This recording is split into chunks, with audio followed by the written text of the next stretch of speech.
नमस्कार, धनश्री किचनमध्ये तुमच्या सर्वांचं स्वागत आहे। आज आपण मिठाई बनवणार आहोत। त्यासाठी लागणारे साहित्य मी दाखवते। पटकन बनणारी रेसिपी आहे। विदाउट गॅस पेटवायचीही गरज नाही आपल्याला। त्यासाठी मी इथे खोबरं घेतलंय, पण मी हे विकतचं किस घेतलेलं आहे। तर तुम्ही घरी सुकं खोबरं असतं ना, तर ते घेऊ शकता। त्याच्यावरचं चॉकलेटी काढून टाकायचं आणि खोबरं किसून घ्यायचं। मी हे विकतचं 1 वाटी घेतलंय। 1 वाटीला थोडंसं कमी मिल्क पावडर घेतली आहे। हे पिठी साखर घेतली आहे। हे गोड तुमच्या आवडीनुसार घ्यायचं। तुम्ही गोड जास्त खात असाल तर पूर्ण वाटी घ्या, मी थोडी कमी घेतली आहे। आणि हे दूध घेतलं अर्धी वाटी। त्यातलं पण आपण अगदी चमच्याने थोडं थोडं टाकणार आहोत, कारण पिठी साखर जेव्हा आपण टाकतो तेव्हा त्याला पाणी सुटतं। त्यामुळे आपण गोळा आपल्याला घट्ट बनवायचा आहे। आणि इथे मी ड्रायफ्रुट्स घेतलेत। तुमच्या आवडीप्रमाणे तुम्ही याच्यात अजून पण ॲड करू शकता। मी काजू, बदाम आणि पिस्ता हे 3 घेतलेले आहेत। आता आपण डो बनवून घेऊया। खोबऱ्याचा किस आहे हा आपण टाकूया। मेजरमेंटनी सगळं घ्यायचं आहे। खूप सोपी रेसिपी आहे। मिल्क पावडर टाकूया।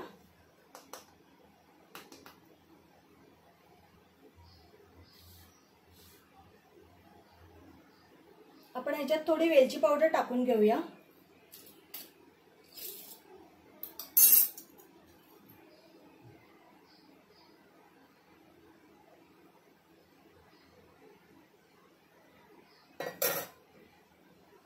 तुमच्याकडे जर केसर असेल तर तुम्ही केसर दुधामध्ये हे करून ते दूध घेतलं तरीही चालेल।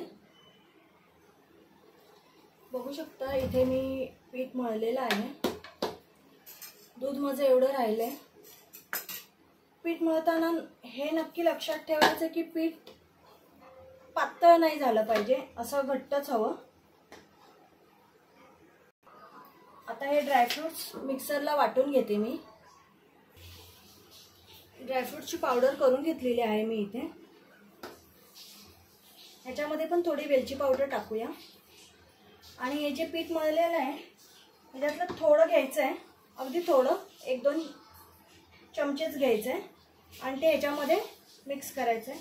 आणि दूध हे सुद्धा असं घट्टच मळायचं, पातळ नाही। जसं दूध लागेल तसं आपण घेऊन हे मळणार आहोत।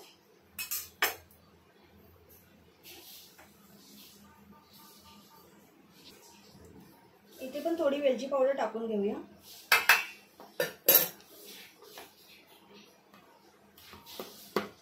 आता थोडं थोडं दूध टाकून मळून घ्यायचंय।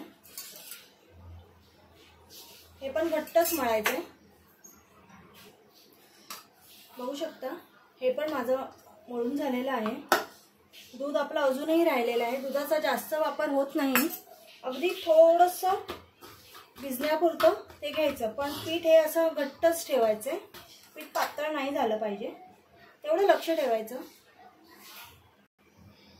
आपण ह्याचे आता पेढे बनवून घेऊ। छोट्या आकाराचे बनवायचे।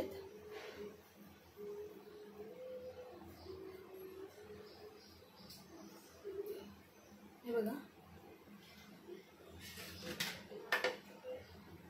असे आपण पेढे बनवून घेऊया। ड्रायफ्रुट्स कूट केले त्याचे आपण पेढे बनवून घेतलेत। आता आपण याचे पेढे बनवून घेऊया। ह्याचे पेढे ह्याच्यापेक्षा थोडे मोठे ठेवायचे, सेम गोल करायचे आणि थोडं प्रेस करायचे। अशा प्रकारे ह्याचे पण आपण गोळे सगळे बनवून घेऊया।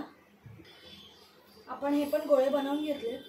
आता जसं मोदकाचं सारण भरतो आपण, तसं ह्याचं जरा मोठी पाळी करायची आहे आणि हा गोळा मध्ये ठेवून गोल करून ते बंद करायचं आहे।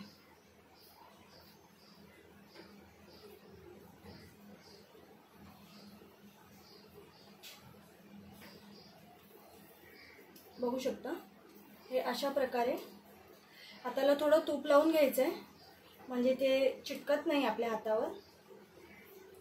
अशा प्रकारे मी हे सगळे बनवून घेते।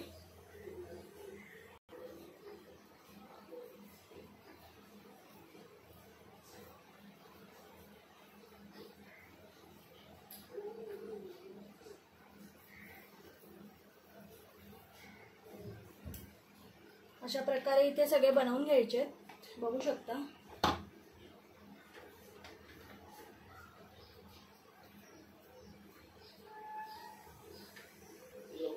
ह्याच्यावर मिठाई झालेली आहे, पण ह्याच्यावर मी बदाम आणि पिस्त्याचे काप करून टाकलेले आहेत, लावलेले आहेत। आणि तुम्ही या मिठाईला खालच्या साईडला सिल्वर कलरची ती जी मिठाईची परत असते ना लावलेली, ती पण तुम्ही लावू शकता गार्निशिंगसाठी, इथून वरून लावू शकता। माझ्याकडे नाही आहे म्हणून मी ती लावली आहे। मी तुम्हाला आता हे कट करून दाखवते।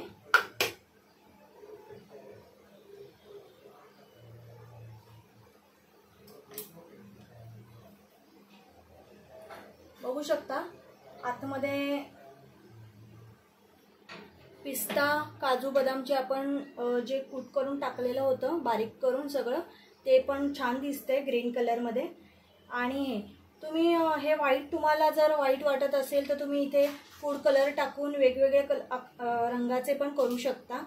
अशा प्रकारे घरच्या घरी छान मिठाई झालेली आहे, करून बघा, तुम्हाला नक्की आवडेल। कमेंटमध्ये सांगा कशी वाटली तुम्हाला ही मिठाई। आणि व्हिडिओ आवडला असेल तर नक्की लाईक, शेअर आणि सबस्क्राईब करा। बाय।